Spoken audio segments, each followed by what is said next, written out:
Atenção! Ele entregou a caneta para ela assinar a renúncia a tudo. Ele acreditava que estava encerrando um casamento, um simples e limpo descarte de uma mulher que ele havia superado. Ela estava sentada, grávida de 8 meses, as mãos tremendo levemente, olhando para os papéis do divórcio, no estéril escritório de advocacia do 10º andar, com vista para a Praça da Sé. Ele era um bilionário, o rei das finanças e da Gracian Dinâmica. E ela era uma simples ninguém. O que ele não sabia enquanto havia a assinar é que a caneta que ele lhe deu tinha mais poder do que todo o seu império. Ele não estava apenas se divorciando de sua esposa, ele estava demitindo a sua chefe. Se você acha que a vingança é um prato que se serve frio, prepare-se. Isto é um cheque-mate corporativo. Não se esqueça de curtir e se inscrever para ver este rei cair. Capítulo 1. A assinatura congelada na Faria Lima. O ar no escritório Matheson, Gray e Locke, em plena Avenida Faria Lima, em São Paulo, era tão frio que parecia um peso físico. Alicia Monteiro, em breve a deixar de ser Alicia Gracian, mantinha o olhar fixo no veio de mogno da mesa. Cada espiral na madeira parecia um riso zombeteiro. À sua frente estava Ricardo Gracian, seu marido por 6 anos. Ele não a olhava. Estava revisando seu celular, um dispositivo de titânio polido que provavelmente custava mais do que o carro dela. Seu maxilar estava tenso, seu terno de R$ 20.000 imaculado. Parecia a capa da Forbes Brasil, um homem que havia construído um império do zero. Ou assim o mundo pensava. Alicia, apenas assine, disse sua voz cortante. Finalmente ele levantou os olhos, seus olhos azuis tão planos e frios quanto gelo glacial. Já passamos por isso. É um acordo generoso. Ao lado dele, seu advogado, um tubarão chamado Dr. Velasco, deslizou a página final da assinatura para ela. Senhora Gracian, os termos são de ferro. Um pagamento único de R$ 50.000. O veículo que dirige atualmente e desocupará a cobertura antes do primeiro dia do mês. Em troca, a senhora renuncia a todas as reivindicações atuais e futuras sobre os ativos, propriedades e, claro, a Gracian Dinâmica do Sr. Gracian. R$ 50.000. Para ele era a conta de um bar, para ela o insulto definitivo. A mão de Alicia descansava sobre o volume de sua barriga. O bebê chutou, um lembrete pungente da vida presa no fogo cruzado. E o bebê, Ricardo? Ela sussurrou com a garganta seca. Estará bem provido, disse Ricardo com desdém, como se discutisse uma linha em um orçamento. Será estabelecido um trust. Minha equipe cuidará disso. Você só precisa assinar. Ele estava com pressa. Alicia sabia por quê. Ela tinha visto as fotos dos paparazzi, as postagens nos blogs, os rumores sociais. Patrícia Rezende, uma modelo do Instagram de 24 anos e embaixadora de marca, estava esperando. Alicia até a tinha visto lá embaixo, batendo suas unhas acrílicas contra a janela de uma nova Ferrari vermelho sangue. Um presente pré-divórcio de Ricardo. Todo esse processo havia sido uma brutal blitzkrieg de 4 semanas. No momento em que Ricardo soube que Patrícia também estava acidentalmente grávida, Alicia havia se tornado um fardo, um problema a ser apagado.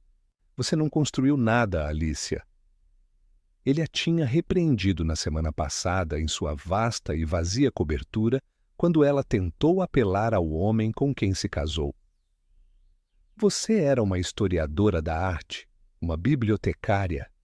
Eu te dei um mundo com o qual você nunca poderia ter sonhado. Você deveria estar agradecida pelo pouso suave.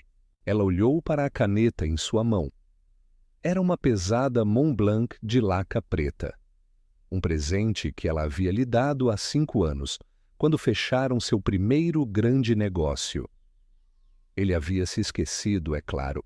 Sua mão tremia, não de medo ou tristeza, que se havia esgotado nas últimas semanas. Era raiva, uma raiva fria, tranquila e sísmica, que vinha se acumulando desde o momento em que ela encontrou o celular secreto dele. Ela pensou em seus começos. Ela, a tranquila formada em engenharia do MIT, uma prodígio da codificação, que odiava o centro das atenções. Ele, o carismático MBA de Harvard, que podia vender gelo para um esquimó. Ela teve a ideia, o algoritmo revolucionário que se tornou o núcleo da Aura, o software de análise preditiva que transformou a Gracian Dinâmica em uma gigante de 30 bilhões de reais. Ela tinha o cérebro, ele tinha o rosto. Eu serei o CEO. Ele a havia seduzido todos aqueles anos. Você pode ser a arquiteta silenciosa, o poder por trás do trono. Ninguém precisa saber. Será o nosso segredo. Ela, ingênua e apaixonada, havia concordado. Ela construiu todo o back-end, a arquitetura, os protocolos de segurança. Ela estruturou a empresa através de um labirinto de trusts e holdings, todas registradas em Genebra, todas levando a uma única entidade anônima, AM Holdings, A de Alicia, M de Monteiro. Ricardo nunca foi o dono. Ele era um empregado, o CEO, sim, com um salário generoso e opções de ações, que, fundamentalmente, estavam programadas para consolidarem seu 7º aniversário de casamento, um aniversário que eles nunca alcançariam agora. Ele possuía exatamente 0% da empresa que chamava de sua e, em sua arrogância cega, nunca questionou. Ele nunca investigou os estatutos que assinou sem ler. Ele simplesmente acreditou em sua própria imprensa. Alicia, eu não tenho o dia todo, disparou Ricardo. Alicia levantou o olhar, encontrou o gélido olhar dele e o brilho de aço que estava escondido em sua espinha dorsal por 6 anos finalmente se solidificou. Você tem razão, Ricardo, ela disse. Sua voz era surpreendentemente clara. Você não tem? Ela clicou a caneta, assinou seu nome. Alicia Monteiro, na linha de assinatura, não Alicia Gracian. Ela empurrou os papéis de volta para a mesa. O Dr. Velasco os pegou. Uma sábia decisão. Os fundos serão transferidos em 24 horas. Ricardo se levantou, ajeitando os punhos. Bom, está feito. Uma ruptura limpa.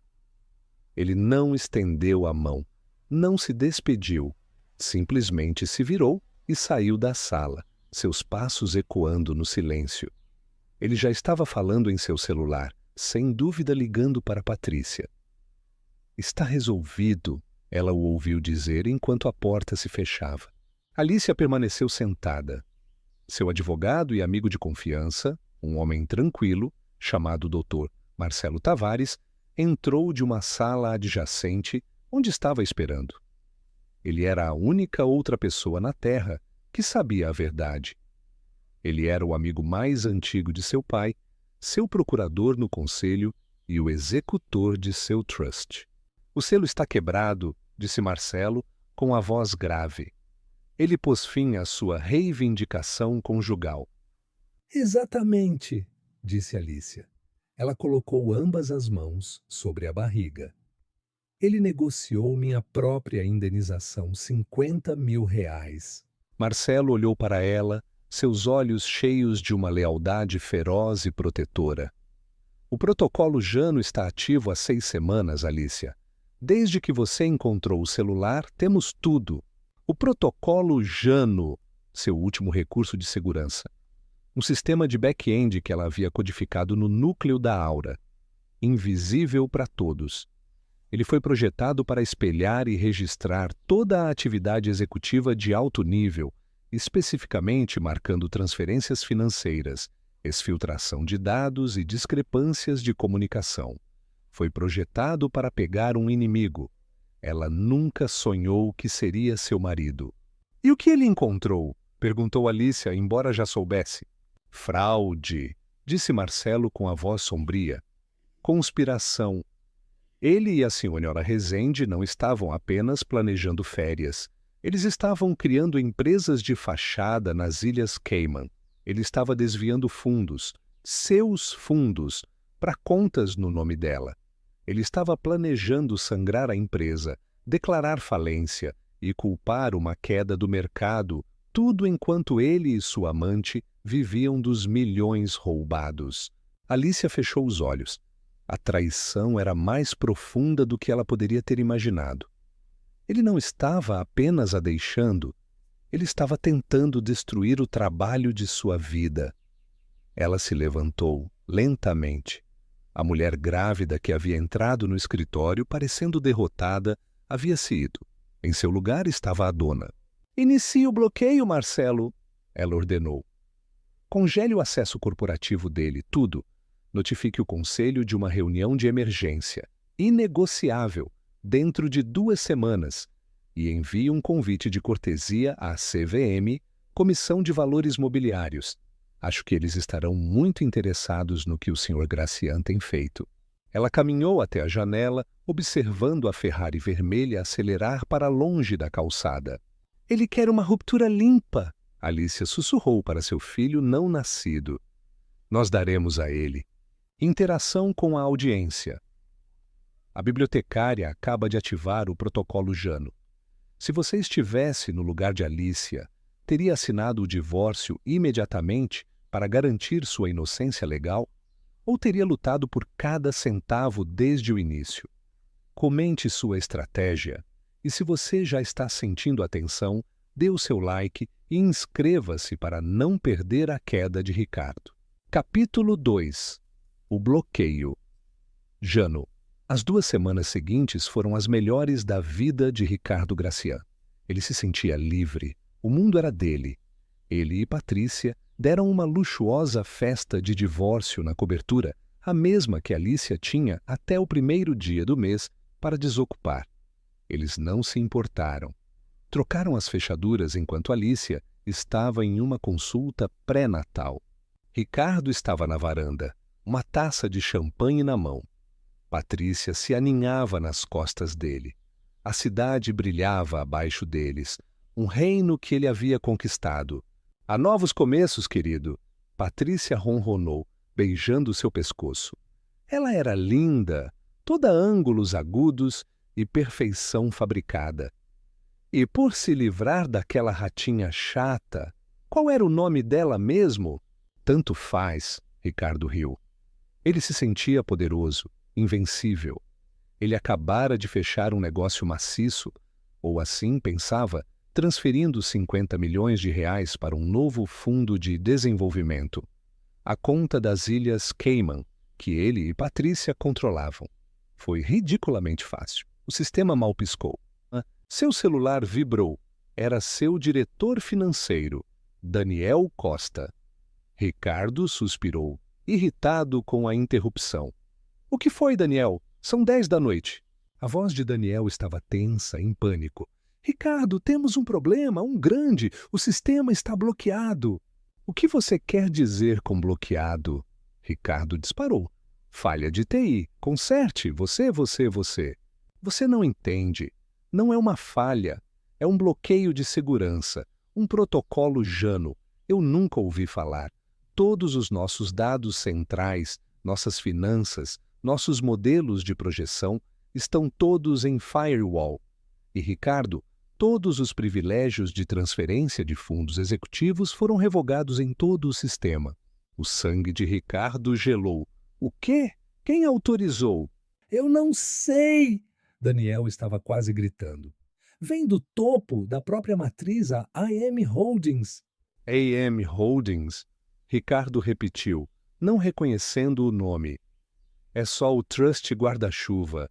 É uma entidade de fachada. Eu sou o CEO. Eu sou o topo. Anule isso." "Eu não consigo!" Daniel gritou. "Minhas credenciais foram rebaixadas. As suas também." "Isso é impossível!" Ricardo rugiu. Ele atirou sua taça de champanhe pela varanda. "Eu estarei no escritório às 6 da manhã. Traga todo o departamento de TI. Quero isso consertado. Ele desligou, um pequeno nó de mal-estar se apertando em seu peito. Provavelmente era apenas um concorrente tentando um ataque cibernético. Ele os esmagaria. Mas na manhã seguinte o problema era pior. Ricardo invadiu o hall de entrada brilhante da Gracian Dinâmica, mas seu cartão de segurança piscou em vermelho. Acesso negado. Que diabos? Ele murmurou. Fran, o chefe de segurança, aproximou-se dele, parecendo profundamente desconfortável. Sr. Gracian, sinto muito, seu acesso foi revogado. Revogado por quem? Eu sou esta empresa. Pelo conselho, senhor. Ou pela entidade que controla o conselho. Recebemos uma diretriz ontem à noite. O senhor não tem permissão para passar do lobby. Isso é loucura! Ricardo gritava. Funcionários paravam para olhar. Ligue para Velasco, meu advogado.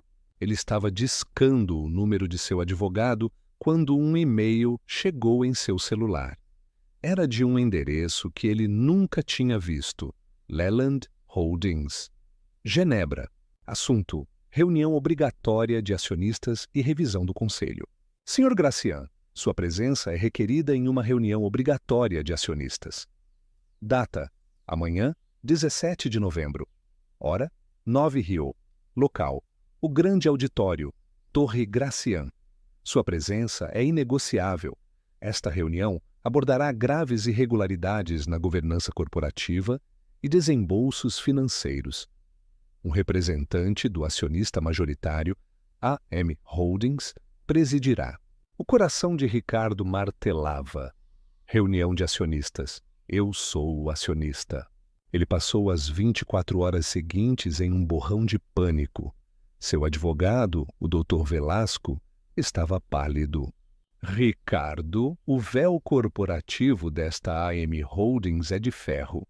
É uma LLC suíça envolta em um trust de Genebra com uma dúzia de procuradores. Não consigo encontrar um nome, não consigo encontrar uma fraqueza. Ricardo, o que você assinou quando abriu o capital desta empresa?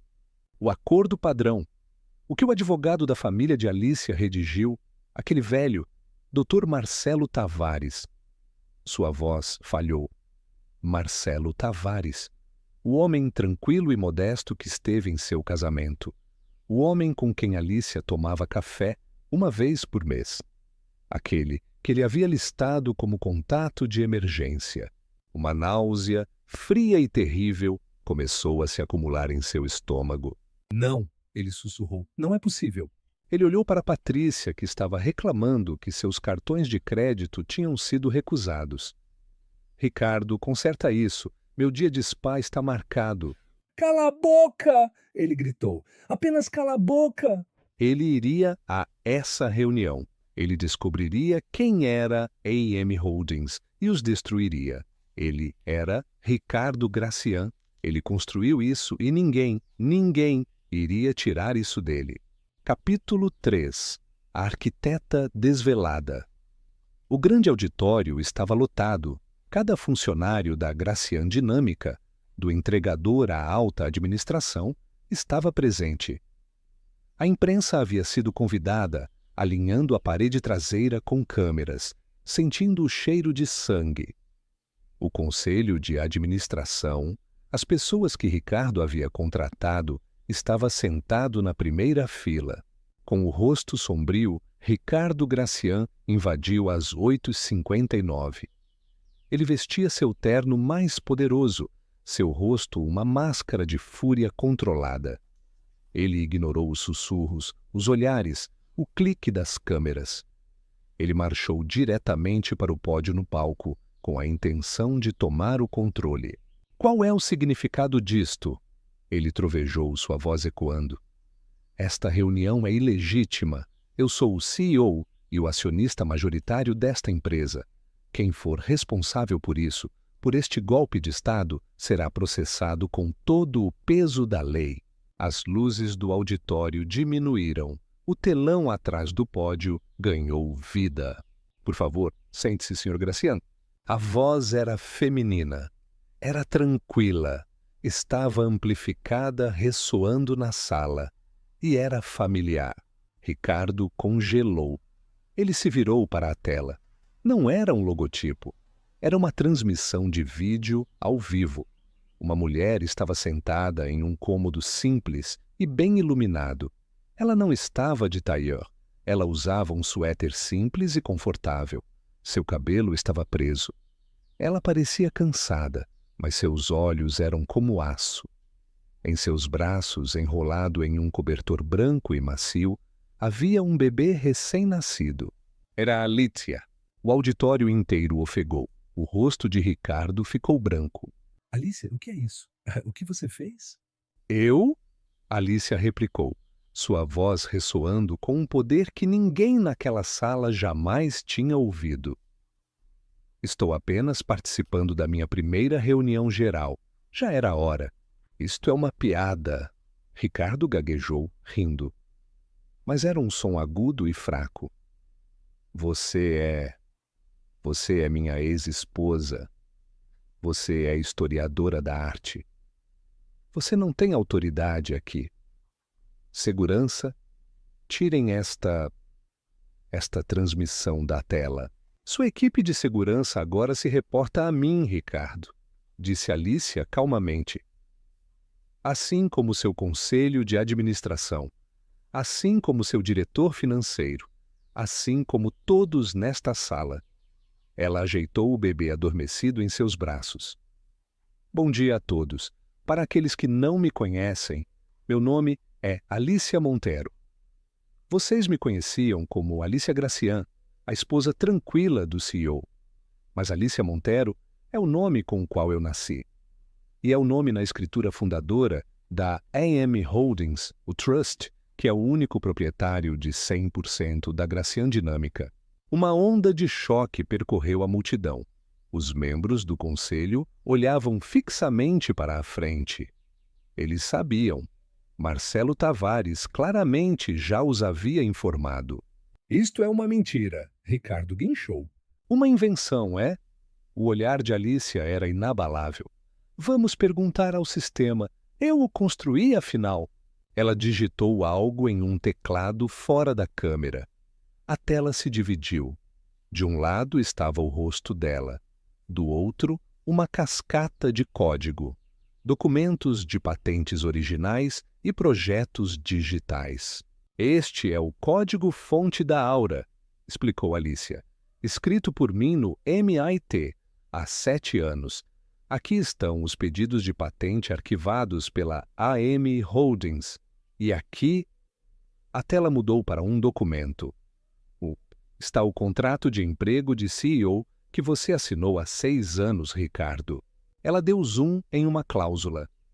Cláusula 117b, a cláusula de moralidade e rescisão por justa causa. Você estava tão empolgado para assinar que nunca leu os estatutos, disse Alicia. Eu nomeei você CEO, um cargo assalariado. Você recebeu opções de ações, não ações, que estavam programadas para consolidar em nosso 7º aniversário, uma data que não alcançaremos. Você era, para todos os efeitos legais, um empregado. Meu empregado. Ricardo agarrava o pódio com os nós dos dedos brancos. Você me enganou, sua vadia. Você enganou a si mesmo, Ricardo. Você acreditou no seu próprio mito. Você acreditou que eu não era nada. Você acreditou que eu era uma ratinha de biblioteca que não construiu nada. Sua voz baixou, perdendo sua frieza corporativa e ganhando uma fúria gelada pessoal. Você me entregou uma caneta no escritório de um advogado há 2 semanas. Você me forçou, grávida de 8 meses de seu filho, a assinar a renúncia a todas as reivindicações sobre sua fortuna. O que você estava realmente fazendo, Ricardo, era assinar sua própria demissão. Você afirmou legalmente, com seus próprios advogados caros, que não tem nenhuma reivindicação sobre meus ativos, e a Gracian Dinâmica é, e sempre foi, meu ativo.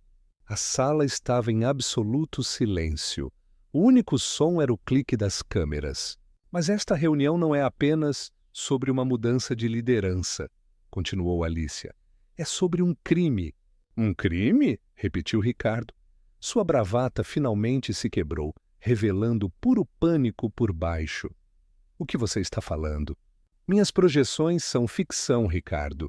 Alicia interrompeu, sua voz afiada como vidro.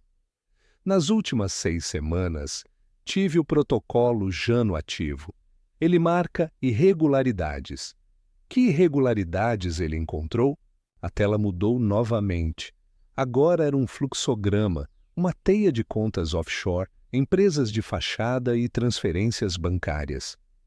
Vamos falar sobre o Fundo de Desenvolvimento Cayman, disse Alicia, enquanto Daniel Costa, o diretor financeiro, afundava em sua cadeira, parecendo doente. Esta, continuou Alicia, é uma conta que você e seu diretor financeiro abriram há 3 meses. E aqui, uma nova janela apareceu mostrando e-mails. Estão suas comunicações com a senhora Patrícia Rezende. A foto glamourosa de Patrícia preencheu a tela ao lado de uma cadeia de e-mails. O sangue de Ricardo virou gelo. Não eram cartas de amor. Isto era negócio. Alicia leu um em voz alta. E Patrícia, o rezendeigmail.com. Para Ricardo, do graciandinamica.com. Patrícia, a primeira transferência de 10 milhões de reais está completa. A conta PR Holdings está ativa. Desviaremos outros 20 milhões até o final do trimestre. Vamos culpar o lançamento fracassado na Ásia. Quando eu declarar falência, teremos 100 milhões no banco. E aquela minha esposa estúpida não ficará com nada além das minhas dívidas. Um suspiro coletivo e horrorizado encheu o auditório. Ricardo cambaleou para trás, como se tivesse sido atingido fisicamente. Ele não estava apenas me deixando, explicou Alicia, sua voz tremendo de raiva contida. Ele não estava apenas me traindo, ele estava sistematicamente desviando fundos com sua amante como cúmplice. Ele estava planejando fraudar esta empresa, roubar suas pensões, seus salários e seus futuros e deixar a mim, sua esposa grávida, para levar a culpa. Ela deixou o peso disso assentar. O acordo de desenvolvimento de 50 milhões de reais que você impulsionou na semana passada, Ricardo. Lembre-se, isso não foi um acordo. Isso foi um grande roubo. Você estava roubando de mim. Ela olhou diretamente para a câmera. Ricardo Gracian, como única proprietária e presidente em exercício do conselho da AM Holdings, estou rescindindo seu emprego por justa causa, com efeito imediato. 2 grandes seguranças, os mesmos que haviam barrado Ricardo, começaram a caminhar pelo corredor em direção ao palco. E quanto à sua cúmplice, Alicia acrescentou, a senhora Patrícia Rezende está, neste momento, sendo notificada de um processo civil por conspiração para cometer fraude. Todas as contas em nome dela foram congeladas, aguardando investigação criminal. Na tela, Alicia mostrou uma nova transmissão de vídeo. Era uma tomada ao vivo do lobby da cobertura. Patrícia, em um roupão de seda, estava gritando com 2 homens de terno que lhe entregavam papéis. Seus cartões de crédito, sua Ferrari, sua nova vida, tudo se foi, apreendido como ativos derivados de atividade criminosa. Você não pode fazer isso, Ricardo gritava agora, um som animalesco de puro desespero. É minha vida, eu construí isso. Você era um porta-voz glorificado, Ricardo, disse Alicia, sua voz impregnada com o gelo de seu próprio coração. Você era o rosto da empresa, um papel que você desempenhou bem. Mas você esqueceu de uma coisa. Ela se inclinou, seu rosto preenchendo a tela. Nunca, jamais, subestime a arquiteta. Os seguranças chegaram ao palco. Sr. Gracian, disse um com a voz monótona, O senhor tem que vir conosco. Ricardo olhou selvagemente para os funcionários que o olhavam com desprezo, para a imprensa que disparava flashes em seu rosto, para o conselho que se recusava a encará-lo. Ele olhou de volta para a tela. A mulher que havia sido sua esposa tranquila e modesta não estava mais lá. A tela estava preta. A reunião havia terminado. Enquanto os seguranças agarravam seus braços, Ricardo Gracian finalmente entendeu. Ele não tinha apenas perdido um casamento. Ele não tinha apenas perdido uma amante. Ele havia perdido um jogo de xadrez de 6 anos em um único movimento para uma grande mestra que ele nem sabia que estava jogando. Interação com a audiência. Que checkmate épico! A arrogância de Ricardo o cegou completamente. Qual você acha que foi o maior erro que ele cometeu? Subestimar o protocolo Jano ou subestimar o amor de Alicia pelo trabalho que ela criou? Deixe sua opinião mais forte nos comentários. E se você amou essa reviravolta, compartilhe esta história com alguém que precisa ver o poder da mente. Capítulo 4. O legado da Aura Inovações. Conclusão. As consequências foram imediatas e espetaculares. O CEO, que não era, gritou a manchete do Valor Econômico. Ex-esposa de bilionário é dona de tudo. Estampou o Globo com uma foto dividida de um Ricardo furioso sendo arrastado para fora do prédio e uma Alicia serena segurando seu bebê. O império de Ricardo Gracian não apenas desmoronou, ele vaporizou. A CVM, convidada pela equipe de Alicia, interveio imediatamente. A evidência de fraude era tão avassaladora, tão meticulosamente documentada pelo protocolo Jano, que uma acusação criminal foi emitida em 48 horas. Ricardo estava arruinado, sua reputação era tóxica, suas contas bancárias congeladas. O único dinheiro em seu nome eram os R$50 mil da indenização de divórcio que Alicia havia aceitado, uma quantia que seus advogados haviam insistido em oferecer como um insulto a ela. Agora era o único ativo que o governo não podia apreender. Ele havia negociado seu próprio dinheiro de bolso. Patrícia Rezende, enfrentando suas próprias acusações, o traiu instantaneamente. Ela se declarou culpada, concordando em testemunhar contra Ricardo em troca de uma sentença reduzida que ainda totalizava 2 anos de prisão, em regime semiaberto, e restituição total. Dinheiro que ela nunca teria. Ela foi vista pela última vez trabalhando em uma cafeteria de bairro, irreconhecível sem suas roupas de grife. E Alicia? Alicia Monteiro, a arquiteta, como a imprensa a apelidou, nunca mais pisou no prédio da Gracian Dinâmica. Ela não precisava. De seu escritório em casa seguro e de alta tecnologia, o que ela vinha construindo secretamente nos arredores da Serra da Cantareira, ela guiou sua empresa.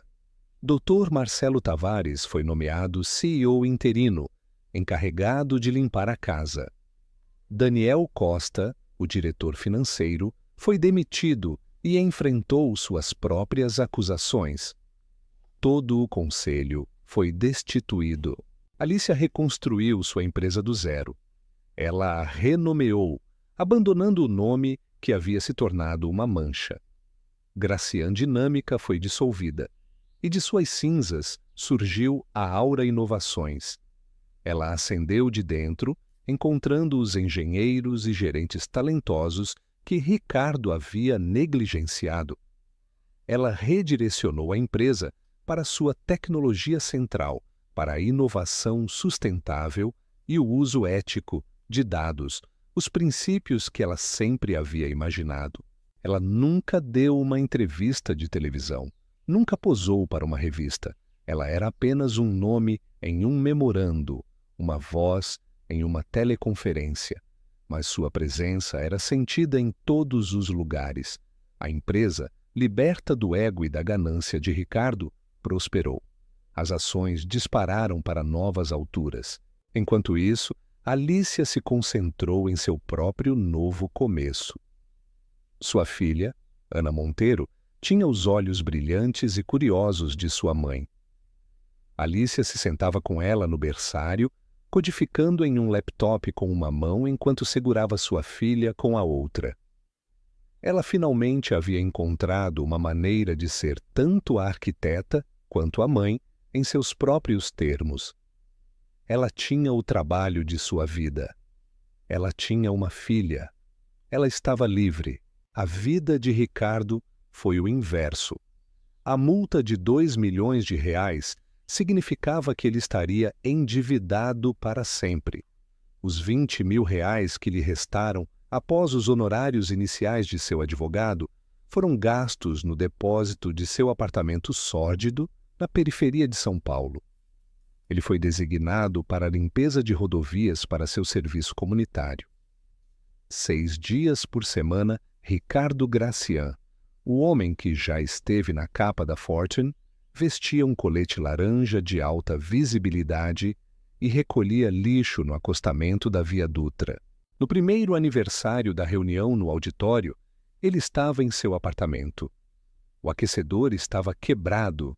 Ele estava bebendo uísque barato, assistindo a uma TV de segunda mão. Um segmento de notícias mostrou um close-up de Alicia em um parque, rindo, ajoelhada na grama. Sua filhinha, Ana, correndo em direção a ela. O rosto dela uma máscara de pura alegria. Alicia parecia jovem, parecia livre, parecia linda, de uma forma que ele nunca tinha visto, ou talvez nunca se deu ao trabalho de notar. Uma bile quente e rançosa subiu pela garganta de Ricardo. Era o veneno de sua própria criação. Era a inveja. Era a perda. Era a agonizante percepção de que ele não tinha apenas perdido um império. Ele havia jogado uma vida fora. Ele tentou ligar para seu antigo número, uma voz fria e eletrônica. O número que você discou foi desconectado. Ele tentou o seu antigo e-mail. Uma resposta automática. Falha na entrega permanentemente. Usuário desconhecido. Ele não apenas perdeu. Ele não apenas foi arruinado. Ele foi apagado. Enquanto empurrava o balanço de sua filha, enviando-a para voar no ar frio e claro do outono, Alicia Monteiro sorriu. Ela havia construído sua empresa, ela havia protegido sua filha, e ela havia construído sua vida, finalmente, sobre uma fundação que ninguém jamais poderia tirar dela. A vingança definitiva vai muito além de simplesmente alcançar a vitória. Ela reside em descobrir e expor a verdade e, ao mesmo tempo, reivindicar a própria identidade. A história química de Alicia demonstra uma lição profunda. A pessoa que parece mais tranquila, a presença mais modesta na sala, é muitas vezes a que exerce o maior poder. Interação com a audiência. O que você achou da reação de Ricardo ao ver sua filha na tela? Deixe-nos sua opinião nos comentários. Se você amou esta história de justiça e poder oculto, dê um like e certifique-se de se inscrever. A sentença e a queda de Ricardo. Os 6 meses seguintes à reunião no auditório foram os mais longos da vida de Ricardo Gracian. No julgamento, seu advogado dativo, o Dr. Pérez, mal conseguiu argumentar contra o protocolo Jano. A evidência digital era irrefutável. Ricardo não foi para a prisão, mas o mundo exterior se tornou sua cela. Os R$ 50 mil do acordo de divórcio finalmente foram liberados, mas seu ex-advogado, o Dr. Velasco, imediatamente colocou um ônus sobre eles, exigindo R$ 30 mil por serviços prestados e danos à reputação. Ricardo ficou com R$ 20 mil. Era a maior quantia de dinheiro que ele já teve, que parecia nada. Era todo o seu patrimônio líquido. Ele se mudou do hotel de luxo para um apartamento mobiliado de aluguel semanal, apertado e lúgubre, em uma área de Fuenlabrada, na zona sul de São Paulo. Os móveis cheiravam a cigarros velhos e fracasso. Ele passava os dias assistindo a corda legal apertar.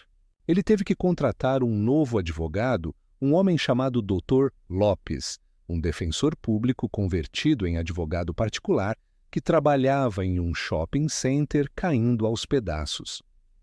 Lopes estava perpetuamente suado e não parecia impressionado com o antigo status de Ricardo. "Olha, Sr. Gracian", disse Lopes, folheando papéis. Eles o pegaram. A evidência dessa coisa chamada Jano é irrefutável. É uma gravação digital de todos os seus crimes. Está em e-mails, em registros de servidor, em transferências bancárias. O senhor conspirou. O senhor fraudou. O senhor enfrenta 15, 20 anos no pior cenário. Não, Ricardo bateu o punho na mesa de laminado barato. Era minha empresa, é uma disputa conjugal. Não era sua empresa, esse é o cerne da questão, suspirou Lopes. O acordo de divórcio prova isso. O senhor assinou um documento com seu próprio advogado caro presente que indicava que não tinha nenhuma reivindicação sobre ela. O senhor não pode alegar que era propriedade conjugal agora. E Patrícia, Ricardo disparou, ela estava mancomunada, ela me manipulou. Ah, a senhora Rezende. Lopes sorriu pela primeira vez. Essa é a sua única esperança. Ela fechou um acordo de confissão. Ela está testemunhando contra o senhor e Daniel Costa. Ela está pintando o senhor como um sociopata manipulador que se aproveitou da juventude dela e a forçou a abrir as contas, ameaçando arruinar a carreira dela se ela não o fizesse. Ricardo ficou sem palavras. Tinha sido ideia dele? Sim, mas ela tinha sido uma participante entusiasta. Ela tinha sido quem sugeriu esconder ativos em arte e joias. Então o que fazemos? Ai, Ricardo sussurrou, o pânico ressurgindo. Nós nos declaramos culpados. Nós nos atiramos à misericórdia do tribunal. Nós o pintamos como um homem cegado pelo ego, uma figura trágica, um rei leal da era digital. Culpamos a manipulação de Patrícia, culpamos o mau conselho de Daniel Costa. Choramos, imploramos e esperamos que a juíza esteja de bom humor. O julgamento, 3 meses depois, foi um epílogo humilhante. Daniel Costa, o diretor financeiro, foi sentenciado primeiro a 5 anos em uma prisão federal de segurança mínima. Patrícia Rezende foi a próxima. Ela foi uma mestra da atuação. No depoimento, ela era uma visão de inocência, quebrada e chorosa. Ela usava um vestido preto simples, sem maquiagem, o cabelo preso em um coque. Ela chorou ao descrever como o Sr. Gracian a havia deslumbrado e depois a aterrorizado. Ele disse que eu era apenas um brinquedo, ela gritou, e que ele podia me destruir. Ele disse que Alicia era instável e que ele estava apenas protegendo seus ativos dela. Eu estava com tanto medo. Eu apenas fiz o que ele mandou. A juíza, uma mulher sem rodeios chamada Juíza Maria Santos, pareceu parcialmente convencida. Ela sentenciou Patrícia a 18 meses por conspiração para cometer fraude, com possibilidade de liberdade condicional em 11. Então foi a vez de Ricardo. Ele se levantou, seu terno barato pendurado em sua figura. Ele havia perdido 15 quilos. Seu advogado fez um longo discurso sobre a ubres e um homem que voou muito perto do sol. Então a juíza Santos falou: Senhor Gracian, seu histórico é único. Eu vi ganância, eu vi fraude, mas raramente vi arrogância nesta escala. O senhor não roubou apenas dinheiro. O senhor tentou destruir a vida da mesma pessoa que construiu seu trono, uma mulher que, na época, estava gestando seu próprio filho. É um nível de malícia que este tribunal considera particularmente repulsivo.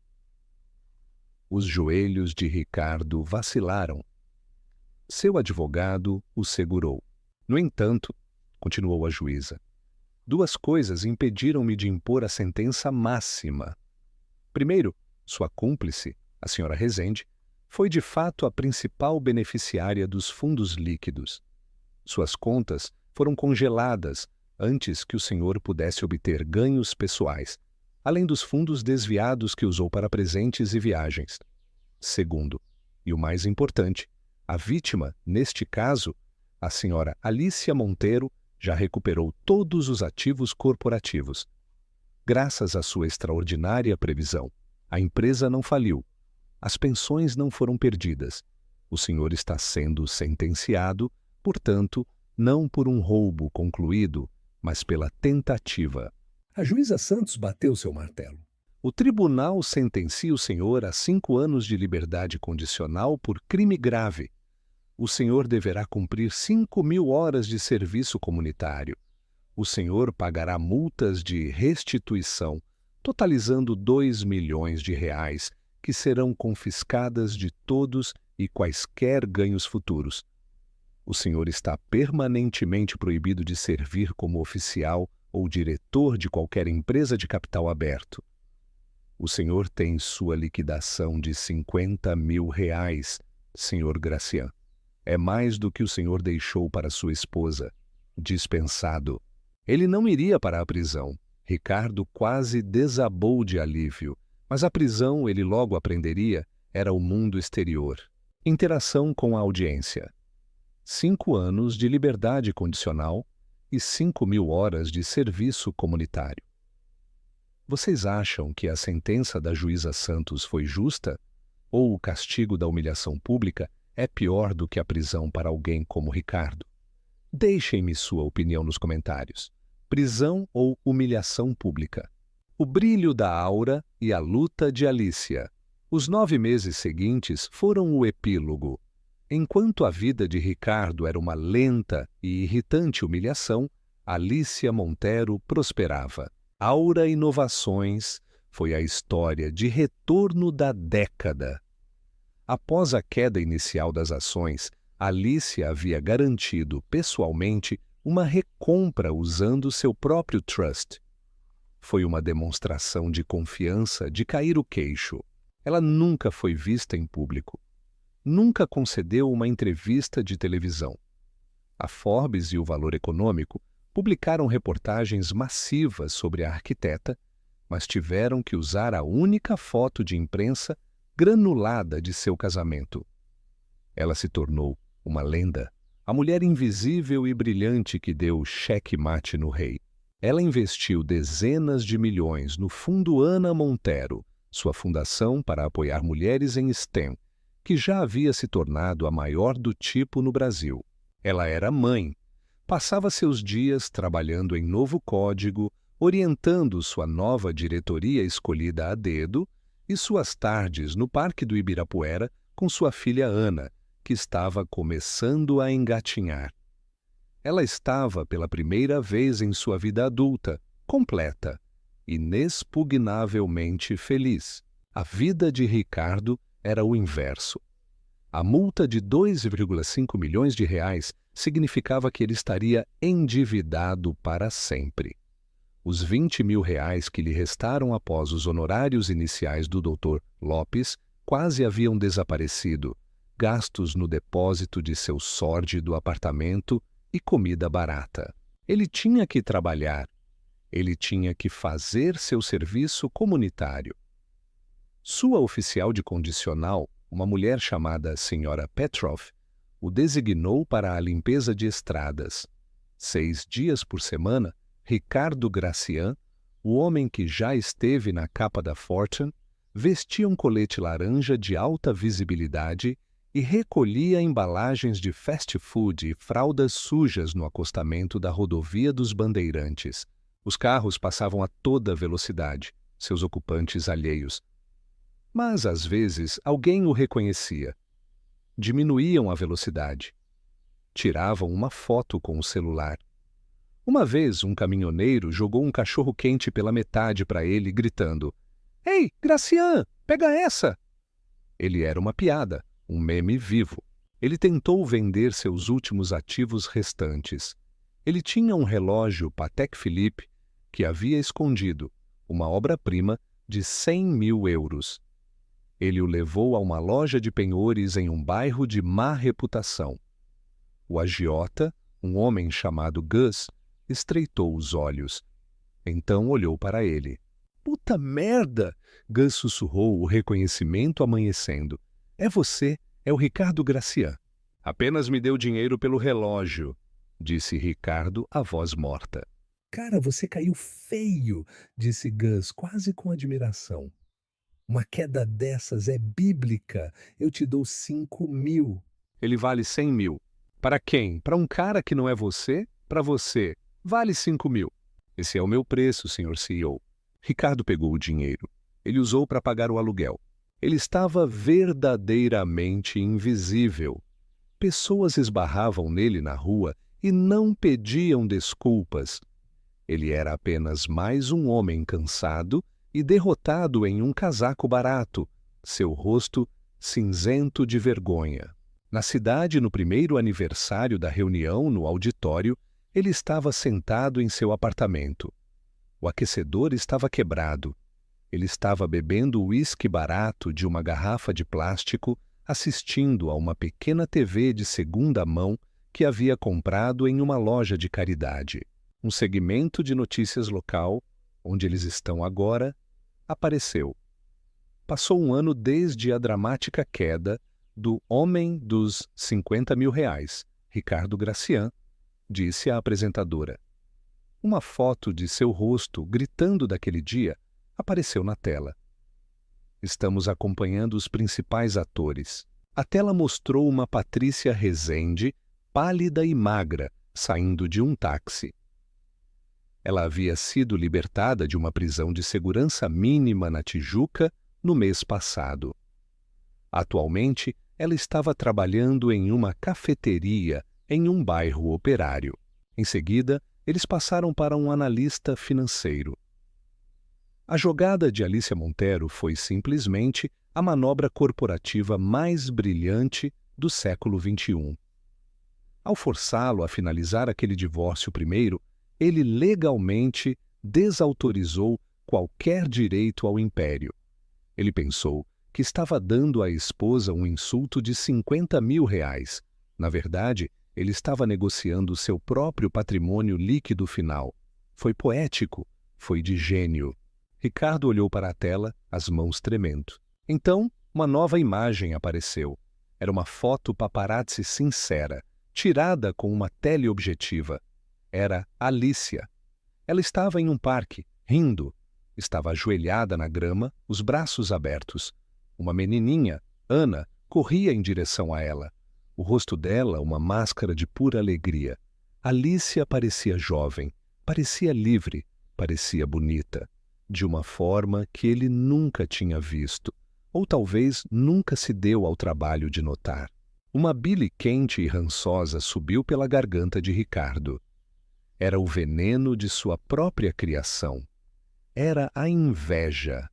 Era a perda. Era a agonizante percepção de que ele não tinha apenas perdido um império, ele havia jogado uma vida fora. Em um último e patético espasmo de seu antigo eu, ele agarrou seu celular pré-pago barato. Ele ainda tinha o antigo número dela memorizado. Ele discou. Uma voz fria e eletrônica. O número que você discou foi desconectado ou não está mais em serviço. Ele tentou seu antigo e-mail. Ele enviou uma mensagem. Alicia, sinto muito. Por favor, uma resposta automática, imediata.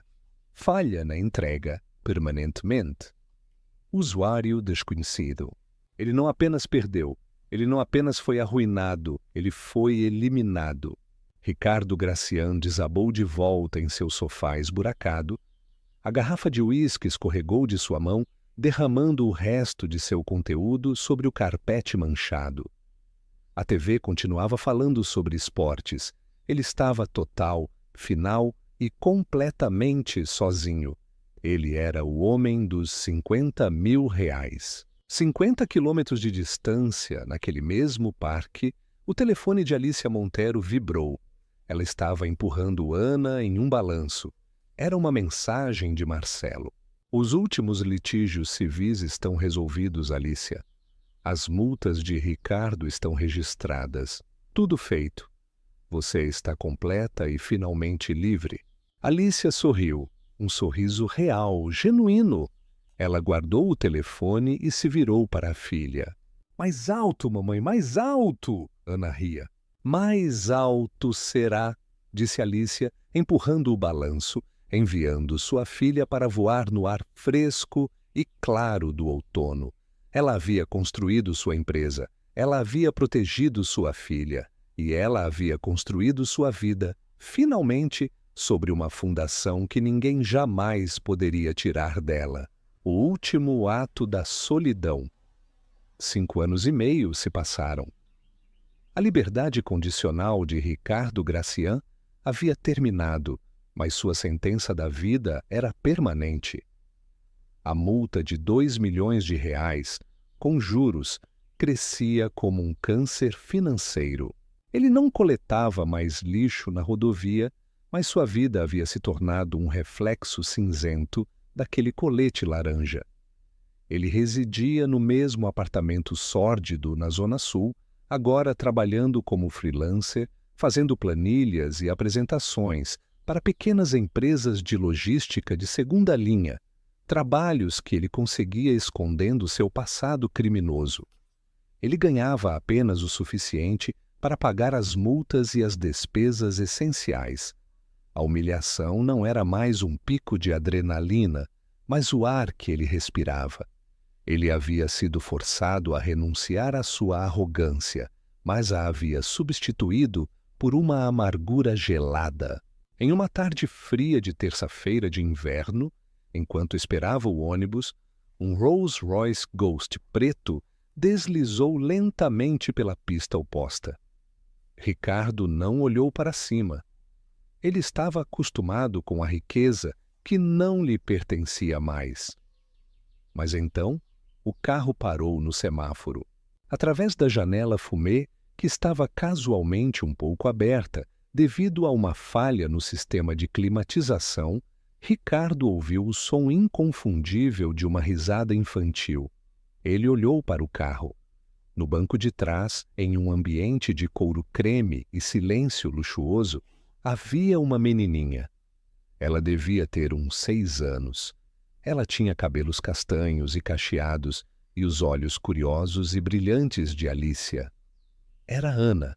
Ao lado dela, em um tailleur executivo elegante, mais discreto e com o cabelo mais longo e penteado, de uma forma mais suave do que antes, estava Alicia Montero.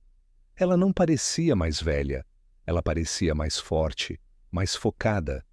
Ela estava ao telefone, mas no momento em que o carro parou, ela largou o dispositivo para entregar um tablet a Ana. A menina, em vez de jogar, inclinou-se e beijou a bochecha de sua mãe. Ricardo, o homem dos 50 mil reais, ficou paralisado na calçada. Ele viu o brilho do anel de noivado de Alicia, um que ele nunca lhe tinha dado. Não havia mais ninguém no carro. Não havia um novo marido. Alicia não precisava de um rei. Naquele instante, no reflexo da janela do Rolls-Royce, Ricardo viu a si mesmo. Um homem envelhecido prematuramente, em um casaco gasto, sozinho, esperando um ônibus que o levaria de volta para sua jaula autoimposta. O semáforo ficou verde. O Rolls-Royce deslizou suavemente.